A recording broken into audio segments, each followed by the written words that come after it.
Radhe Radhe to all of you. स्वागत है आपका। मैं हूं आपका दोस्त आकाश वाजपेयी। आज जो आपकी क्लास होने वाली है, इस क्लास में जो एक नई सीरीज़ हम स्टार्ट कर रहे हैं उसके बारे में बताएंगे। हालांकि ये जो सीरीज़ थी काफ़ी दिनों से हम स्टार्ट करने की कोशिश कर रहे थे, लेकिन आज इस सीरीज़ को इसलिए प्लान किया हुआ है कि बच्चों को सबसे ज़्यादा दिक्कत एग्रोनॉमी के डाउट्स में भी रहती है और एग्रोनॉमी को कैसे कैसे कवर किया जाए उसमें दिक्कत रहती है। ठीक है, हॉर्टिकल्चर की एक सीरीज हम स्टार्ट कर चुके थे, काफ़ी दिनों से वो उसको कंटिन्यू नहीं कर पाए। वेजिटेबल साइंस का कुछ पोर्शन रह गया था, वो भी हम कंप्लीट करा देंगे। प्लेलिस्ट बनी हुई जाके चेक कर लीजिएगा। ठीक है, ये जो सीरीज है ये एग्रोनॉमी की कंप्लीट एग्रोनॉमी सीरीज होगी, जो कि लगभग आने वाले 20 दिन के अंदर तक पूरी एग्रोनॉमी को हम अच्छे से कवर कर देंगे। लेकिन एक बात है, ये जो इसका जो सोर्स रहेगा वो मैं आपको सोर्स पहले ही बता देता हूँ। ये जो एग्रोनॉमी का आपका सोर्स रहेगा वो रहेगा SR रेड्डी। ठीक है, रेड्डी एंड रेड्डी, जो एग्रोनॉमी की काफ़ी अच्छी बुक्स मानी जाती हैं। साथ ही साथ इस जो सामने आपको किताब दिख रही है, ये बुक्स है कंप्रेहेंसिव एग्रोनॉमी, जो कि एग्रीकल्चर में काफ़ी अच्छी बुक मानी जाती है। ठीक है, और शुभेश प्रराज इसके राइटर हैं, बहुत अच्छी बुक है, अमेजोन पे आप इसको प्राप्त कर सकते हैं। ठीक है, तो इस बुक को हम अच्छे से कवर करेंगे, है ना। ये बुक्स जो है उन्हीं बुक्स से बनाई गई है, तो आपको अच्छे से किसी प्रकार की समस्या नहीं होगी। जितने भी आपके इकोनॉमी के एग्जाम होंगे जिनमें की इकोनॉमी पूछी जाएगी वो सभी इसमें अच्छे से कवर हो जाएंगे। ठीक है, JRF वगैरह को छोड़कर। चलिए शुरू करते हैं। साथ ही साथ एक और बात बता देते हैं आपको, कोई भी समस्या अगर आपको होती है, ठीक है, तो आकाश वाजपेयी इंस्टाग्राम पे सर्च करके आप आराम से कोई भी समस्या बिना किसी हिचकिचाहट के पूछ सकते हो। और अगर डिटेल में कोई कोर्स लेना है तो हॉर्टिकल्चर का डिटेल कोर्स आपको एग्री कोचिंग चंडीगढ़ पे हम पढ़ा रहे हैं, AFO के बैच में। बाकी MSc का बैच भी स्टार्ट हो रहा है, वहाँ पर आकाश 5 अप्लाई करके 5% का डिस्काउंट प्राप्त कर सकते हो और हमसे पूरे कोर्स को बहुत अच्छे से आराम से पढ़ सकते हो। ठीक है, चलिए आपको इस पहली क्लास में पहले ये बता देते हैं कि कौन कौन से चैप्टर्स हम लोग आगे आने वाली क्लासेस में देखने वाले हैं। ठीक है, तो सबसे पहले आज की जो क्लास रखेंगे वो इंट्रोडक्शन क्लास रखेंगे।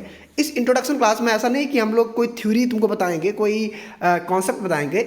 इस क्लास में बेसिक चीज़ें हैं, जैसे कि हिस्ट्री क्या है, तो उसके बारे में जितने फैक्ट होंगे उस सभी फैक्ट को बता देंगे। ठीक, पूरी फैक्ट से भरी हुई क्लास होगी आज, है ना। पूरे हर एक चीज़ को डिटेल में बहुत अच्छे से देख लेंगे। फिर आपका chapter climate and crop, climate change, growth and development, soil science जो कि इन बुक्स में दे रखी है वो वाली soil science, tillage, seed and sowing, plant population and yield, field crop, crop ecology, crop nutrition and nutrient management, काफ़ी important topic है, इसके 2 लेक्चर लेंगे। Irrigation, soil and water conservation, dryland agriculture, problematic soil, weed science को बहुत detail में बता देंगे, tension ना लीजिए। Cropping system, crop harvesting and storage, organic farming, latest development in agronomy, experimental statics. ठीक है, और important crop and botanical name. ये पूरा आपका सिलेबस होगा, जिस सिलेबस को हम अच्छे से कवर करेंगे। अगर आप AAO, ADO किसी भी एग्जाम की तैयारी कर रहे हैं तो ये सीरीज आपके लिए बहुत ही अच्छी होने वाली है। AFO की जो बच्चे तैयारी कर रहे हैं उनके लिए बहुत फ्रूटफुल होगी, तो बहुत अच्छे से देखिएगा। ठीक है, चलिए शुरू करते हैं। पहला जो यहाँ से आप स्टार्ट करते हैं इंट्रोडक्शन से। तो इंट्रोडक्शन में सबसे पहले देखते हैं हिस्ट्री में देखिए, सबसे पहले क्या हुआ था कि हम लोगों ने जो हंटिंग स्टार्ट की थी, यानी जो शिकार स्टार्ट किया था, वो लगभग 10,000 BC में स्टार्ट किया था। यहीं पर हमने डोमेस्टिकेशन ऑफ जो डॉग वगैरह थे, कुत्ते वगैरह थे, उनको पालना स्टार्ट कर दिया था। उसके बाद अगर 8700 की बात करें, इसमें लिखा नहीं है, कोई बात नहीं, बता देता हूँ। अब 8700 की बात करें तो 8700 BC में हम लोगों ने शीप का जो रियरिंग थी उसको स्टार्ट कर दिया था, यानी जो भेड़ था उसका पालन स्टार्ट कर दिया था। उसके बाद 7700 BC में, 7700 BC में हम लोगों ने क्या किया था, गोट की रियरिंग स्टार्ट कर दी थी। ठीक है, यह बात आपको पहले से पता है, कोई बात नहीं। उसके बाद अगर हम लोग क्रॉप की बात करेंगे तो क्रॉप में हम लोगों ने 7500 BC में, 7500 BC में वीट और बार्ले का कल्टीवेशन स्टार्ट कर दिया था। ठीक है, इंपॉर्टेंट भी है। उसके बाद 4400 BC में हम लोगों ने किस चीज़ का कल्टीवेशन, मेज का कल्टीवेशन स्टार्ट कर दिया था। एक डेट और आप एग्जाम में लिख सकते हो, वो डेट क्या है, वो डेट है कौन सी, 6000। तो 6000 में क्या था, 6000 BC में हाँ कैटल का जो रेयरिंग थी वो स्टार्ट हो गई थी। ठीक है, और इसके बाद 4400 BC जो कि इंपॉर्टेंट है, इसमें मेज का कल्टीवेशन स्टार्ट हो गया था। ठीक है, 3500 BC की अगर बात करेंगे, 3500 BC की बात करते हैं तो इसमें क्या था, पोटैटो कल्टीवेशन, क्या बोले हम, पोटैटो कल्टीवेशन स्टार्ट हो गया था। ठीक है, इसके बाद अगर बात करें 2900 BC की, 2900 BC में, तो इसमें प्लाऊ इन्वेंशन एंड इरीगेशन, या अगर बात करें जो प्लाऊ का इन्वेंशन था वो स्टार्ट हो गया, यानी प्लाऊ का इन्वेंशन हो गया था। ठीक है, प्लाविंग वगैरह एक अच्छे तरीके से होने लगी थी। ठीक है, इरीगेशन वगैरह की शुरुआत भी ठीक ठाक हो गई थी। अच्छा, फिर अगर बात करेंगे राइस कल्टीवेशन, इंपॉर्टेंट है ये। राइस कल्टीवेशन जो है वो 2200 BC में स्टार्ट हुआ। देखो पूरी फैक्ट वाली क्लास होगी, जब भी आपको टाइम मिले तब इस वीडियो को पूरा 4-5 बार रिपीट करके देखिएगा, आपको हर एक फैक्ट याद हो जाएगा। चलिए 1725 BC की बात करते हैं। तो 1725 में 1725 में सोरघम कल्टीवेशन, किस चीज़ का कल्टीवेशन? सोरघम कल्टीवेशन स्टार्ट हो गया था, ठीक है। और 1500 BC में शुगर कैन कल्टीवेशन स्टार्ट हुआ था। तो जो मिसलेनियस है वो हमने आप वो इस बुक में लिखे हुए हैं, बाकी तो बहुत कुछ याद करना है। मिसलेनियस को एक बार हम रिपीट करते हैं, मेरे साथ बार बार रिपीट करना। देखो याद करना है ना, तो बार बार रिपीट करना है, थोड़ा फास्ट इसीलिए बोल रहे हैं। देखो 10,000 BC में क्या था? Hunting, okay. 7500 BC में वीट बार्ले, ठीक है। 4400 BC में मेज, ठीक है। 3500 में सर आलू, ओके। बात पटेटो की बात हो गई, ठीक है। 2900 में प्लाऊ, ठीक बात है। 1800 में फिंगर मिलेट, ठीक है। और 1725 में सोरगम और 1500 में शुगर कैन कल्टीवेशन। तो इतनी पॉइंट्स आपको क्लियर होने चाहिए। आगे बढ़ते हैं आराम से, चलो। अब कुछ इंपॉर्टेंट इवेंट्स देखते हैं जो कि इंडिया में हुए। अच्छा, इन इवेंट्स की बात करेंगे तो आपको ये पता होना चाहिए कि जो फॉरेस्ट रिसर्च इंस्टीट्यूट है जो कि कहाँ पे है? देहरादून में है। उसकी स्थापना कब हुई थी? 1900 में हुई थी, 1900 में हुई थी, ठीक है। इसके अलावा जो पहला इरिगेशन कमीशन था, वो पहला इरिगेशन कमीशन कब आया था? 1901 में आया था, ठीक बात है। अगर हम लोग बात करें इंडियन एग्रीकल्चर रिसर्च इंस्टीट्यूट की, किसकी बात करें बेटा? इंडियन एग्रीकल्चर रिसर्च इंस्टीट्यूट की अगर बात करते हैं तो इसकी स्थापना जो हुई थी 1905 में हुई थी। कब हुई थी? 1905 में हुई थी। और अगर बात करें इंडियन सेंट्रल कॉटन कमेटी की, तो ये कब आई थी? 1921 में आई थी, 1921 में आई थी। अब देखो दिक्कत कहाँ पे आती है? 1921 तो क्लियर है, कोई दिक्कत वाली बात नहीं। इसके अलावा कुछ कमेटी इंपॉर्टेंट है, जैसे कि 1921 में कौन सी आई थी? कॉटन कमेटी आई थी। ऐसे ही 1936 में 1936 में जो कमेटी आई थी वो कमेटी आई थी जूट कमेटी। तो इसको इंपॉर्टेंट है, एकदम इंपॉर्टेंट है, याद रखना। जूट कमेटी थी वो कब आई थी? वो 1936 में आई थी, ठीक है। ये 36 हो गया। इसके अलावा 1944 और 1945, 1944 और 45 दोनों मोस्ट इंपॉर्टेंट है। तो 44 में जो आई थी, मेरे साथ बोलो, central sugarcane committee. Very good. कौन सी आई थी? सेंट्रल शुगर केन कमेटी आई थी, ठीक है। और 1945 में 1945 में टोबैको कमेटी आई थी। तो शुगर कैन कमेटी कब आई थी? टोबैको कमेटी कब आई थी? दोनों आसपास थी, याद रखना। इसके अलावा एरेकानट कमेटी 1949 में आई थी, 1949 में आई थी। कुछ और भी डाटा है इसमें, वो लिखा हुआ है, जैसे कि 1929 में ICAR, Indian counselling of agriculture research, इसकी स्थापना हुई थी, ठीक है, जो कि पहले एम्पिरिकल के नाम से थी, बाद में इंडियन चेंज हुआ। अच्छा, 1945 की बात करेंगे, 42 की बात करेंगे तो department of food created grow more food companion, जो कि फेल हो गया था, आगे जाकर सक्सेसफुल हुआ। और 1946 में directorate of plant protection and quarantine, इसके अलावा सेंट्रल राइस रिसर्च इंस्टीट्यूट की स्थापना हुई थी, ठीक है। तो ये आपका 1946 में हुआ था। ये डेट्स काफ़ी इंपॉर्टेंट, इनको याद रखिएगा, ठीक है। आगे बढ़ते हैं। देखो ये बोरिंग लगेगा, मैं जानता हूँ ये चीज़ बोरिंग है, लेकिन मैं उन बच्चों के लिए करवा रहा हूँ जिनको समस्या होती है कि सर कहाँ कहाँ से चीज़ें फैक्ट के रूप में पढ़े। तो ये फैक्टोरियल क्लास है, डिटेल क्लास आपको एग्री कोचिंग चंडीगढ़ पे हम पढ़ा रहे हैं, वहाँ मिल जाएगी, लेकिन अभी फैक्ट वाली क्लास है तो जल्दी जल्दी रिविजन करवा रहे हैं। रिविजन पर्पज़ के लिए काफ़ी अच्छी है आपके लिए, ठीक है। चलिए 1952 की अगर बात करें, 1952 की बात करें तो 1952 में एक प्रोग्राम आया था। कौन सा था बेटा? वो था कम्युनिटी डेवलपमेंट प्रोग्राम। कौन सा था? कम्युनिटी डेवलपमेंट प्रोग्राम था, ठीक है। अच्छा, इसके अलावा 1953 में नेशनल एक्सटेंशन प्रोग्राम आया था, लिखा नहीं कोई बात नहीं, 1953 में नेशनल एक्सटेंशन प्रोग्राम आया था, ठीक है। 56 की अगर बात करते हैं, 1956 की अगर हम बात करें तो इसमें क्या हुआ था sir? Project for intensification of regional research on cotton, oil seed and millet, यानी जो प्रिकॉम है, जो कि कई बार एग्जाम में पूछा जा चुका है कि project for intensification of regional research on cotton, oil seed and millets, ये कब स्टार्ट हुआ था? तो ये स्टार्ट हो गया था 1956 में, ठीक है। इसके अलावा जो हम लोगों ने देखा है, सबसे पहला जो AICRP था, यानी all India coordinate research project, जो कि किसका था? मेज का था, वो कब स्टार्ट हुआ था? 1957 में वो स्टार्ट हुआ था, 1957 में स्टार्ट हुआ था। मेरे साथ रिपीट करते जाना बेटा, रिपीट करते जाना, ठीक है। आगे देखते हैं। अगर 1958 की बात करें, 1958 की बात करें, तो IARI Indian agriculture research institute को किस चीज़ का दर्जा प्राप्त हुआ था?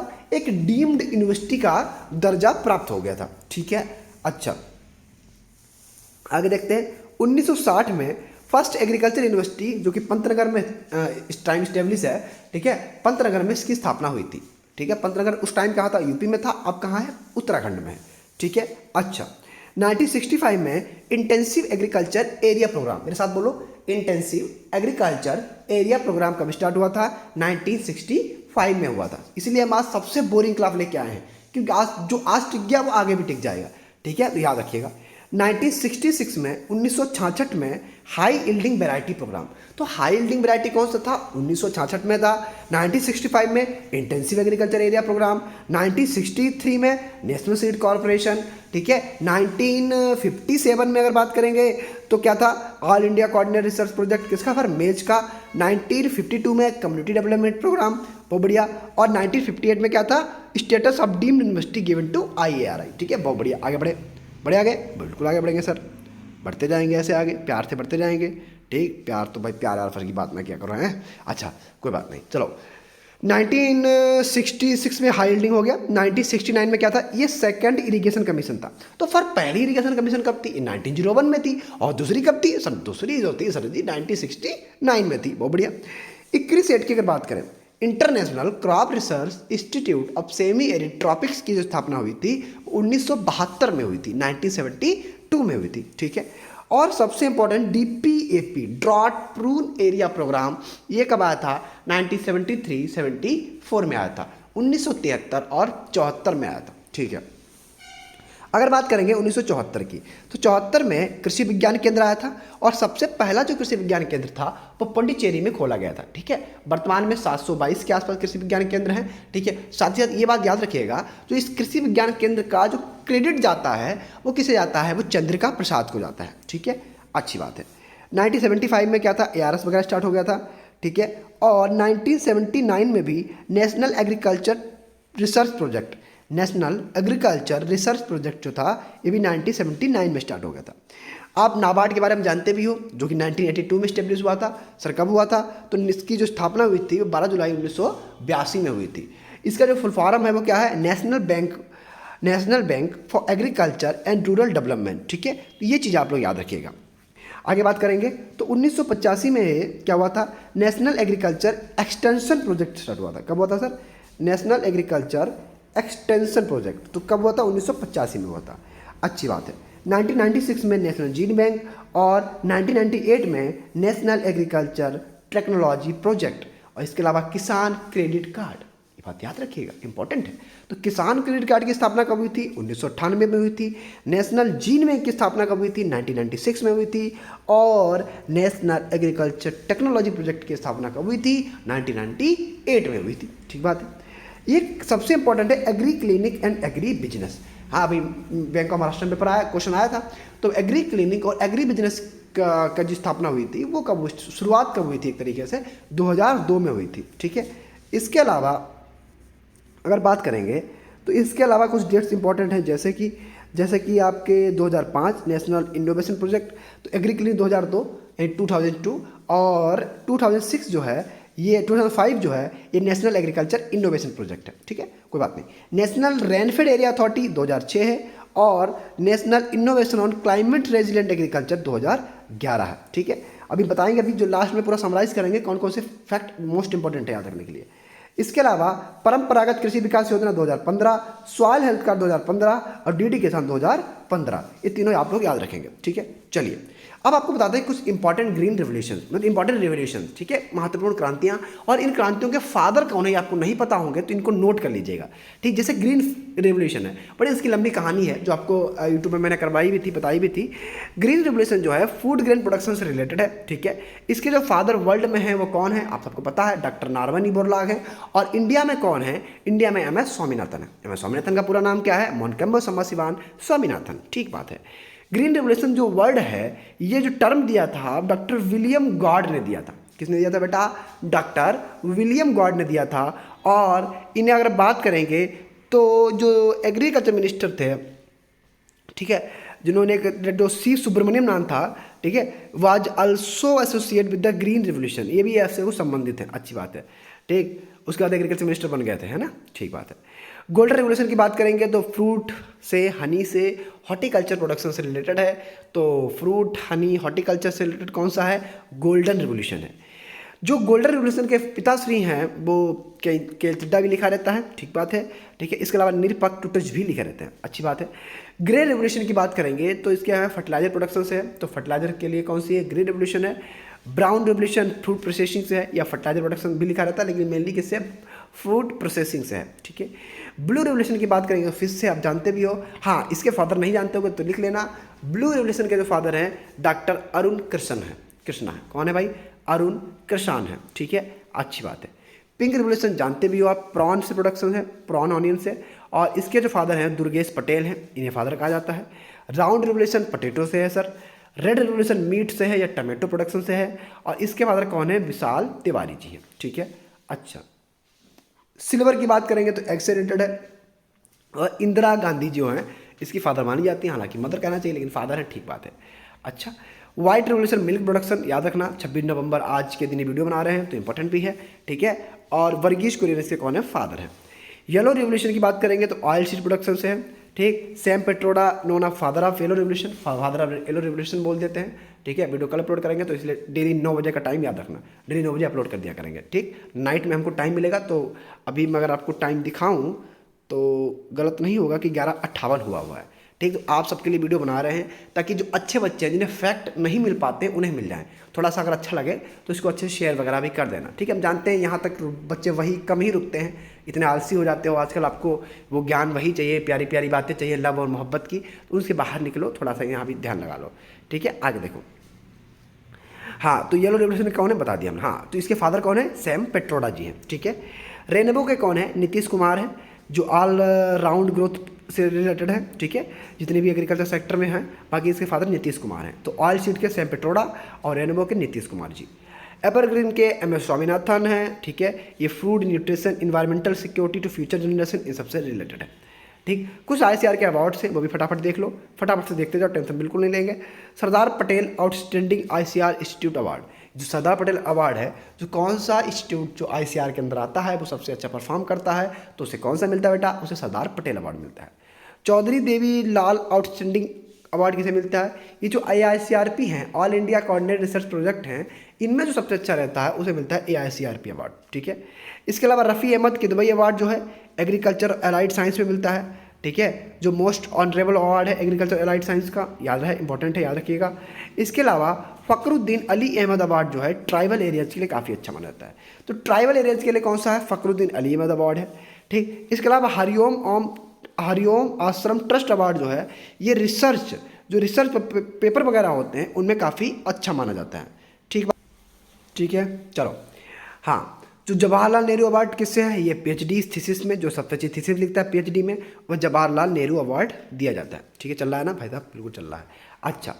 बसंत नाइक अवार्ड जो है ये कंजर्वेशन अबाउट ड्राईलैंड फार्मिंग है, उसका कंजर्वेशन में आपको दिया जाता है, ठीक। Lal Bahadur Shastri award young scientist award दिया जाता है, ठीक, जो यंग साइंटिस्ट होता है फिर लाल बहादुर शास्त्री दिया जाता है। डॉक्टर C सुब्रमण्यम अवार्ड, ये आउटस्टैंडिंग टीचिंग अवार्ड, जो आउटस्टैंडिंग टीचर होते हैं उन्हें डॉक्टर सुब्रमण्यम अवार्ड दिया जाता है, ठीक। पंजाब राव देशमुख जो अवार्ड है ये women's in agriculture scientist award, जो एग्रीकल्चर साइंटिस्ट वुमेन है उन्हें दिया जाता है कौन सा? पंजाब राव, ठीक है। चौधरी चरण सिंह अवार्ड जो है एक्सीलेंस जर्नलिज्म को मिलता है in agriculture research and development में, तो चौधरी चरण सिंह मिलता है, ठीक बात है। NG रंगा अवार्ड किसे मिलता है? डाइवर्सिफाइड एग्रीकल्चर के लिए मिलता है। NG रंगा अवार्ड किसे मिलता है? डाइवर्सिफाइड एग्रीकल्चर के लिए। स्वामी सहजानंद सरस्वती एक्सटेंशन साइंटिस्ट की जो अवार्ड है वो वर्कर अवार्ड है एक तरीके से, ठीक है, ये एक्सटेंशन क्षेत्र में स्वामी सहजानंद अवार्ड दिया जाता है। डॉक्टर राजेंद्र प्रसाद पुरस्कार for technical books in Hindi in the field of agriculture and allied science, जो टेक्निकल बुक जो है हिंदी में है उनको डॉक्टर राजेंद्र प्रसाद पुरस्कार दिया जाता है, ठीक है। अब यहाँ पर जो मिसलेनियस है वो देखो जरा, सरदार पटेल आउटस्टैंडिंग अवार्ड किसे मिलता है? ICR इंस्टीट्यूट को मिलता है। चौधरी देवी, फिर चौधरी देवी कौन है भाई? इन्हें जो दिया था all India coordinate research project वाला दिया जाता है, ठीक है। रफ़ी अहमद किदवई जो है एक मोस्ट ऑनरेबल अवार्ड है इन एग्रीकल्चर सेक्टर, तो एलाइड साइंस के क्षेत्र में दिया जाता है। फ़खरुद्दीन अली अहमद जो है ट्राइबल एरिया में दिए जाते हैं, ठीक है। हरिओम भैया जो कौन है, हरिओम जो हैं वो रिसर्च जो पेपर है उसको अच्छे से पब्लिश करते हैं, मतलब उनको दिया जाता है। जवाहरलाल नेहरू PhD थीसिस को मिलता है। ऐसी चीज़ों को याद रखिएगा। अच्छा, कुछ इंस्टीट्यूट हैं जो कि इंटरनेशनल हैं, तो इसमें सब नहीं बताएंगे हम, जो इंपॉर्टेंट है। जैसे कि पहला इंपॉर्टेंट है IBGR, international board for genetic research, है ना, ये इटली में है।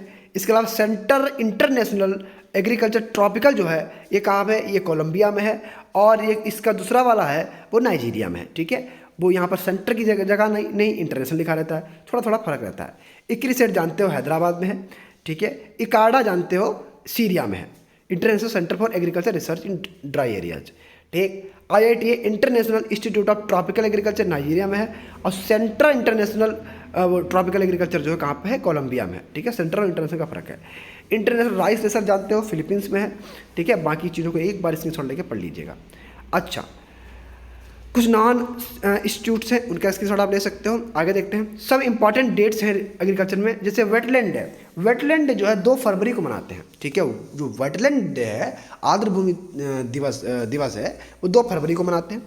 वर्ल्ड वाइल्ड लाइफ डे जो है वो 3 मार्च को मनाते हैं। तो 3 मार्च को वर्ल्ड वाइल्ड लाइफ डे और वेटलैंड डे 2 फरवरी को मनाते हैं। वाटर रिसोर्स डे 11 मार्च को मनाते हैं, ठीक है। और इंटरनेशनल डे ऑफ फॉरेस्ट जो है वो 21 मार्च को मनाते हैं, 21 मार्च को मनाते हैं। वर्ल्ड वाटर डे 22 मार्च को मनाते हैं, ठीक है, याद रखिएगा, इंपॉर्टेंट है। और वर्ल्ड इंटेलेक्चुअल प्रॉपर्टी डे मनाते हैं 26 अप्रैल को। तो इंटेलेक्चुअल प्रॉपर्टी डे 26 अप्रैल को मनाया जाता है, ठीक है। इंटरनेशनल लेबर डे मनाते हैं 1 मई को। वर्ल्ड मिल्क डे मनाते हैं 1 जून को। नेशनल मिल्क डे मनाते हैं 26 नवंबर को, जो कि मनाया गया था। अच्छा, वर्ल्ड इन्वायरमेंट डे 5 जून को। ICR फाउंडेशन डे 16 जुलाई को मनाते हैं। इसके अलावा बात करेंगे तो वर्ल्ड बायोफ्यूल डे मनाते हैं 10 अगस्त को। तो बायोफ्यूल डे कब मनाते हैं, 10 अगस्त को मनाते हैं, ठीक बात है। ओजोन डे कब मनाते हैं, 16 सितंबर को मनाते हैं। वर्ल्ड हैबिटेट डे कब मनाते हैं, 1 अक्टूबर को मनाते हैं, ठीक है। वर्ल्ड फर्टिलाइजर डे 13 अक्टूबर को मनाते हैं, ठीक बात है। वुमेंस फार्मर्स डे 15 अक्टूबर को मनाते हैं। International day of rural women 15 अक्टूबर को मनाते हैं। तो दोनों 15 अक्टूबर है, वुमेन्स फार्मर डे और international day of rural women, ठीक है। वहाँ की वुमेन डे कब मनाते हैं, 8 मार्च को मनाते हैं। अच्छा, एक बात देखो, ओजोन डे 16 सितंबर को है, बिल्कुल सही बात है। वर्ल्ड फर्टिलाइजर डे 13 अक्टूबर को, तो ये नहीं याद होगा। वर्ल्ड फर्टिलाइजर डे जो है वो 13 अक्टूबर को मनाते हैं, इसको याद रखिएगा। अच्छा, वर्ल्ड फूड डे जो है 16 अक्टूबर को मनाते हैं, 16 अक्टूबर को। और वर्ल्ड फिशरीज डे 21 नवंबर को, जो मनाया गया था अभी 21 नवंबर को मनाते हैं। वुमेन्स इन एग्रीकल्चर डे 4 दिसंबर को, ठीक है। और एग्रीकल्चर एजुकेशन डे कब मनाते हैं, 3 दिसंबर को मनाते हैं, ठीक है। नेशनल एनर्जी कंजर्वेशन डे 14 दिसंबर को मनाते हैं। और वर्ल्ड सॉइल डे 5 दिसंबर को मनाते हैं, ठीक। नेशनल फार्मर्स किसान दिवस जो है वो 23 दिसंबर को मनाते हैं। कुछ इंपॉर्टेंट पॉइंट्स की बात करते हैं तो एग्रीकल्चर किस लैंग्वेज का वर्ड है हम बता चुके हैं आपको। एक लैटिन और ग्रीक वर्ड के कॉन्सेप्ट का वीडियो अपलोड किया है, वो भी देख सकते हो आप। इकोनॉमिक ग्रीक वर्ड से डिराइव किया गया है। फादर ऑफ मॉडर्न इकोनॉमी कौन है, पीटोड्री क्रसन जी है। पूरी जनरल एग्रीकल्चर हम ऐसे ही बोल देंगे, लेकिन थोड़ा सा आपको पेशेंस रखना पड़ेगा। देखो बेटा, फैक्ट हैं, हम जानते हैं आपको बोर बहुत करेगा चीज़ें, लेकिन आप कोई बात नहीं, जब ईयरफोन लगाओ ऐसे सुनते जाओ, रात को सोते टाइम सुन लो, क्या ही दिक्कत है, ठीक है। तो उस टाइम ये चीज़ें काम करेंगी, वैसे और किसी टाइम काम नहीं करेंगे, जब आप फ्री होगा ना तब काम करेंगे, ठीक है। अच्छा, फर्स्ट DG ऑफ ICR की बात करें डॉक्टर VP पाल हैं, ठीक बात है। First president of ICR Habibullah ji हैं। और फर्स्ट डायरेक्टर ऑफ IARI जो है विश्वनाथन जी हैं, ठीक है। फर्स्ट अवार्डेड इन 1987 में वर्ल्ड फूड प्राइज सबसे पहले दिया गया था, और किसे दिया गया था, MS स्वामीनाथन को, मोनकम्मे सोमशिवान स्वामीनाथन को दिया गया था, ठीक बात है। अगर हम लोग कुछ इंडियंस की बात करें जिन्हें वर्ल्ड फूड प्राइज मिला है, उन्हें सबसे पहला नाम 1987 में MS स्वामीनाथन जी का आता है, ठीक है, जिन्हें आप अच्छे से जानते हैं, जो हाई यील्डिंग वैराइटीज़ थी उनमें काफ़ी अच्छा इन्होंने काम किया था। 1989 की अगर बात करते हैं, 1979 80 की बात करते हैं, 89 90 यानी हाँ 89 की बात करते हैं, डॉक्टर वर्गीज कुरियन को मिला था, किसके पर, फाउंडर ऑफ ऑपरेशन फ्लड, ठीक है, इस पर उन्होंने अच्छे से काम किया था। 1996 की बात करते हैं तो डॉक्टर गुरुदेव खुश GS खुश को मिला था सर, और इन्होंने मिरेकल राइस पर काफ़ी अच्छे से काम किया था, ठीक। The double production in Asia since their development, ठीक है। अगर 1998 की बात करें तो BR वारवाल को मिला था, ठीक है। ये foundation of independent seed company Mahyco को एक फाउंडेशन थे, डॉक्टर BR वारवाल, अच्छा वारवाले बोल सकते हो। 2000 में सुरेंद्र के SK बंसल को मिला था, इन्होंने क्वालिटी मेज प्रोटीन इस सबको डेवलप QPM को डेवलप किया था, ठीक, 2005 में एम बी गुप्ता को और 2014 में संजय राजारामन को मिला था। इन्होंने 400 से अधिक डिजीज रेसिस्टेंट वैरायटी वीट की डेवलप की थी। नामानी बोरला की अगर बात करें हैं तो फादर ऑफ ग्रीन रेवोल्यूशन में बोला जाता है। इन्हें नोबेल प्राइज 1970 में मिला था, 1970 में मिला था। और 2006 में गवर्नमेंट ऑफ इंडिया ने इन्हें एक पद्म विभूषण को भी से सम्मानित किया था। तो पद्म विभूषण का मिला था इन्हें 2006 में मिला था। ठीक है, एक इनके नाम से अवार्ड दिया जाता है, बोरलाग अवार्ड, जो कि 1972 से देना स्टार्ट हुआ था। ठीक है, confirmed by the Coromandel international for outstanding Indian scientist for their contribution to agriculture, उसको दिया जाता है सर, कोई दिक्कत वाली बात नहीं है। एम एस स्वामीनाथन के बारे में जानते हो, इन्हें फादर ऑफ इकोलॉजी भी बोलते हैं। ठीक है, वाई एल पिंग की अगर बात करें तो वाई एल पिंग जो थे ये चाइनीज एग्नोमिस्ट हैं। ठीक है, डेवलप्ड फर्स्ट हाइब्रिड राइस इन 1970। 1970 में सबसे पहले जो हाइब्रिड राइस डेवलप किया था वो वाई एल पिंग ने ही किया था। ठीक है, फादर ऑफ हाइब्रिड राइस भी इन्हें बोल सकते हो। इन्होंने सबसे पहले जो वर्ल्ड फूड प्राइज रिसीव किया था 2004 में किया था। ठीक है, इसके अलावा ऑपरेशन ग्रीन जो टॉप से रिलेटेड है, टमाटो और ऑनियन पोटैटो से रिलेटेड है। गोवर्धन योजना जो है वो भी इसी काम की नहीं है। हाँ, ये पब्लिश्ड ऑफ आईसीआर बड़े इंपॉर्टेंट है, पूछ लिया जाता है कि कौन सा इंग्लिश का है, कौन सा हिंदी का है, कौन सा क्वार्टरली है, कौन सा मंथली है। तो Indian journal of agriculture science ये आईसीआर से होता है। ठीक बात है सर, ये मंथली पब्लिश होता है, Indian journal of agriculture science. ठीक है, Indian journal of animal science जो है ये भी मंथली होता है। ठीक बात है, और इंडियन फार्मिंग जो है ये भी मंथली होता है। ठीक है, इंडियन हॉर्टिकल्चर ये क्वार्टरली होता है। ये भी कहाँ से होता है, आईसीआर से तो होता है, पर ये क्वार्टरली होता है। ठीक है, आईसीआर न्यूज़ की अगर बात करेंगे तो ये भी क्वार्टरली होता है, आईसीआर रिपोर्टर भी क्वार्टरली होता है, और ARIS, ठीक है, ये भी क्वार्टरली होता है। ठीक बात है। पीरियडिकल्स इन हिंदी की बात करेंगे, कुछ पत्रिकाओं में हिंदी की बात करेंगे तो फल फूल खेती और कृषि चयनिका ऐसे जवान पे याद होनी चाहिए, फल फूल खेती और कृषि चयनिका। ठीक है, आगे देखते हैं डीम्ड यूनिवर्सिटी हैं कुछ, तो इनको आप अच्छे से पढ़िएगा। ये इंस्टीट्यूट्स हैं, इन इंस्टीट्यूट में कोई चीज़ वॉइस ओवर करने वाली है नहीं वैसे, तो ये हम आपको दिखाई दे रहे हैं। ठीक है, इनको एक बार अच्छे से पढ़ लीजिएगा, रीड आउट कर लीजिएगा। ठीक, ताकि ये चीज़ें आपके दिमाग में अच्छे से याद हो जाएँ। पूरी जनरल एग्रीकल्चर का सार है इन सब के अंदर। हाँ, आगे देखते हैं। कॉटन कॉर्पोरेशन ऑफ इंडिया की स्थापना 1970 में हुई थी। ठीक है, जूट कॉर्पोरेशन ऑफ इंडिया की स्थापना 1971 में हुई थी। ठीक है, APEDA 1986, agriculture and processed food product export development authority 1986, national horticulture board 1984 1984 में हुई थी, नेशनल डेयरी डेवलपमेंट बोर्ड 1965 में हुई थी, 1965 में। टी बोर्ड की बात करेंगे तो 1954 में, कॉफ़ी बोर्ड 1942 में, और रबड़ बोर्ड 1947 में हुई थी। तो रबड़ बोर्ड जानते हो 1947, ठीक बात है, कॉफ़ी बोर्ड 1942, ठीक है, और टी बोर्ड जो है ये तीनों इंपॉर्टेंट हैं, इनको ऐसे ही याद रखिएगा। ठीक है, तीनों मोस्ट इंपॉर्टेंट है। ठीक, कोलकाता, बेंगलोर, कोट्टायम, ठीक है, इन तीनों को याद रखिएगा। आगे देखते हैं। यहाँ पर कुछ बोर्ड ऐसे हैं, जैसे टबेको बोर्ड था 1976 है, स्पाइस बोर्ड 1987 है, 1987 है। तो 1987 में स्पाइस बोर्ड था, टबेको 1976 में था। ठीक, कोकोनट डेवलपमेंट बोर्ड की अगर बात करते हैं तो 1981, जो कि इसका कोची में है, coconut development board 1981। Central silk board की बात करेंगे तो 1948, 1948। Commission for agriculture and cost and price 1965, ठीक है, न्यू दिल्ली में स्थापना हुई थी। Food corporation of India 1965, New Delhi में। National seed corporation 1963, New Delhi में। State farmer corporation of India 1969, तो 1969 में state corporation of farmer state पानी पीना चाहिए क्या state farmer corporation of India 1969 में। ठीक बात है। अच्छा, इंडियन ग्रेन स्टोरेज की बात करते हैं 1958 में, ये इंपॉर्टेंट है। जो ग्रेन स्टोरेज था 1958 में हिसार में, हापुड़ में आपका स्टार्ट हो गया था। ठीक, अच्छा, कुछ पब्लिश्ड हैं जिनको हमने छोड़ दिया है क्योंकि ये तो एग्जाम में थोड़े से कम ही आते हैं। ठीक, हाँ, the nature and properties of soil books जो लिखी थी NC ब्रडी ने लिखी थी, इंपॉर्टेंट है। ठीक, tillage system of in tropics Ratanlal ने लिखी थी। ठीक, irrigation of field crop SS Parihar ने लिखी थी। I too had a dream Verghese Kurien ने लिखी थी। Who will feed China Lester Brown ने लिखी थी। ठीक, साइलेंट स्प्रिंग आप जानते हो रेचल कार्सन ने लिखी थी। द वन स्ट्रॉ रेवोल्यूशन जो है मोसेम्बो फ्रॉम फुकुओकावा जी ने लिखी थी। ठीक है, लुक टू द लैंड ये लिखी थी लॉर्ड नॉर्थ ब्राउन ने। तो NC ब्रडी और लुक टू द लैंड दोनों किसने लिखी हैं, लॉर्ड नॉर्थ ब्राउन ने लिखी है। वो nature and properties of soil NC Brady ने लिखी है, क्या ही बोल दिया। हाँ, nature and properties of soil NC Brady ने, और look to the land Lord Northbourne ने लिखी है। इंडियन सोसाइटी ऑफ इकोनॉमिक की बात करते हैं तो इसकी स्थापना 1955 में हुई थी, लेकिन अमेरिकन सोसाइटी ऑफ इकोनॉमिक की स्थापना 1907 में हुई थी। ठीक है, इसके अलावा जो यूरोपियन सोसाइटी ऑफ इकोनॉमिक की स्थापना है 1990 में हुई थी। ठीक है, Indian society of wheat science की बात करेंगे 1968 और wheat science society of America की बात करेंगे 1956 है। ठीक, ये पूरे फैक्ट आपके एग्रीकल्चर से हो गए। इतने फैक्ट मोस्ट इंपॉर्टेंट हैं। ठीक है, किसी प्रकार की कोई समस्या नहीं होगी आपको। हम आपका जो नेक्स्ट वीडियो रखें वो क्लाइमेट चेंज का रखेंगे, उनको समझाने वाले पॉइंट भी होंगे। ठीक, ये वीडियो को पेशेंस से अच्छे में देखना। किसी प्रकार की कोई समस्या टेलीग्राम ग्रुप पे दिया, वहाँ पे ज्वाइन कर लेना। कोई दिक्कत हो आप हमें डिस्कस कर सकते हो, हमने व्हाट्सअप नंबर भी दे रखा है।